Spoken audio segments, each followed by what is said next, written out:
Hey guys, Greg from Clearwater 124 again. I'm going to do a little run of Carrera digital car tonight, the Ford GT number 69. This will be the first time that I don't know if it's the first time I've run it on this track, but it will definitely be the first time that I've timed it on this track since I changed over to from my last track. A couple of updates. I'm building this for the first time. I'm building a 1/32 scale car. It's a 1970 Trans Am. I'm making for Marty Ford at Two Lines, his Fast Lap Challenge. And it's much smaller than what I'm used to. And I usually build outside at my bar, but my wife has a Christmas scene set up on that still. So there'll probably be a few more days till I can get back out there working where I can solder. I really don't like to solder in this room. I like to be in the fresh air. I'm more comfortable with that. After I get done with that car, the 1/32 car, I won an auction on eBay, and I got this. It's a 1/25 scale Sunbeam Tiger, and anybody that's not familiar with those cars, they were a British car. I'd say similar in size to the AC Cobra, maybe a little bit smaller. And Sunbeam, of course, they were low-powered, four-cylinder cars, very low horsepower. And sometime in the early to mid 60s, somebody got a hold of a Ford 260 V8 and said, "Why don't we stick it in this and see what happens?" And they were awesome little cars. They were great little race cars. I've always been a fan, much like the Cobras. So I got this pretty cheap on eBay. I was surprised, and I'd never seen these. This is an AMT blueprinter model, and I think it was produced by Ertl in like the 90s. So it's probably a 30-year-old model. So after I get done with that 1/32 car, I'm going to build this, which really isn't much bigger than the 1/32 Trans Am, believe me.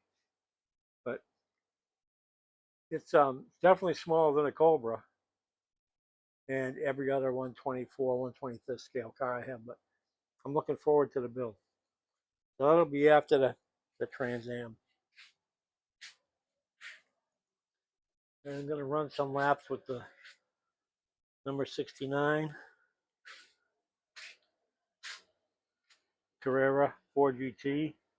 No magnets, urethane tires on Carrera painted track.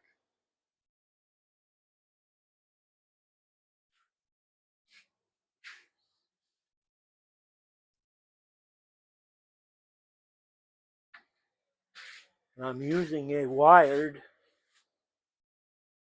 Ramjet X wired digital controller, which I find work excellent with Carrera Digital. I would recommend it. It's probably on the lower end of price, but I've been very happy with it.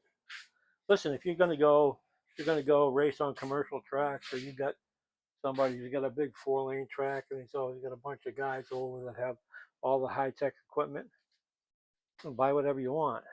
But if you race at home and you only race with other people every now and then, that Ramjet is excellent. And I've heard that the uh, bottom end True Speed Digital is very good, although I've never used it. But I don't see a reason for me to spend $200 on a controller when most of the time I'm racing here by myself. You know, get something that works for you.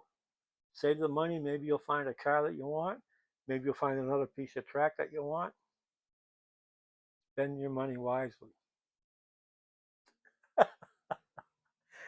Oh, goodness. I'm a one to give advice. All right, let's set up some qualifying here. Do 15 laps. And I think I can get way down here out of the way with this controller. Take my drink.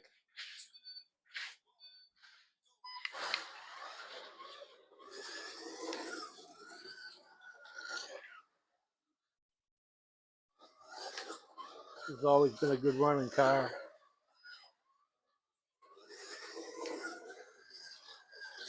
I can't believe how much I like driving cars without magnets now. You know, when I first got back into the hobby and during COVID, we ran the cars, all the Carrera cars, right? That was all I knew when I started. Running with magnets and the original tires. Wow, these are really cool. Then it got so you could drive them so fast it wasn't, just so it wasn't challenging. So I started taking magnets out of a few, expanding my track. The best thing I've ever done is painting my track and running urethane tires. I tried silicones on a couple of cars on the plastic track before I painted it. It just is, I don't know. Now you got to drive a car. No magnets, urethane tires. Look at that. That's fun, man. This car's fast.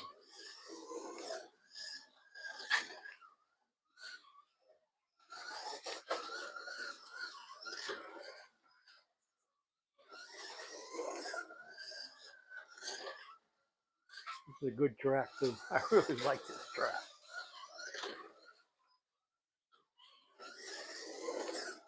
You can't hear my smart race.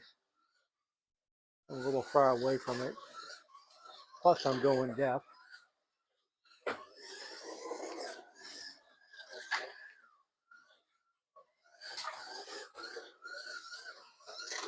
How much fun is that?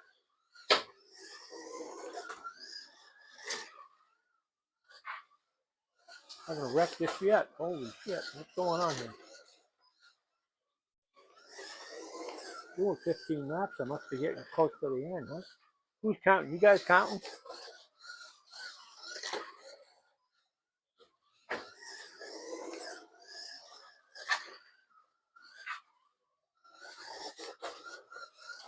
This car's really good. All I did tonight before I haven't run it in a while. I took it out of the case, put a little oil on it, rubbed the tires with the sandpaper, a little homemade scratcher there. Look at that thing go.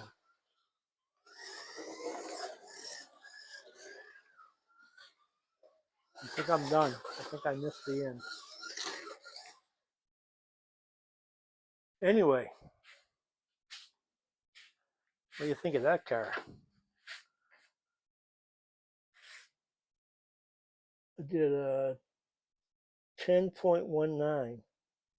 No, 10.07 was the best lap. Wow! I thought that car was flying. That's not even close to the top. I got cars under 9 seconds. I've got 2 or 3 in the eights. Let's see where this falls. I'm going to sit down. I hope everybody had a great Christmas. I hope everyone's looking forward to New Year's Eve. And more importantly, a great 2025. It's going to be better than the last 4 years, I'll tell you that. All right, let's go here. GMH number 5. Yeah, it's down here a ways.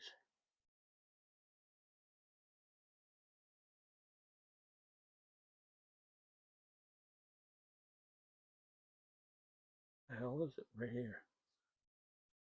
As much fun as that was to drive, that's 17th on this track. I can't believe that, because I thought that car was flying. Wow. Holy cow.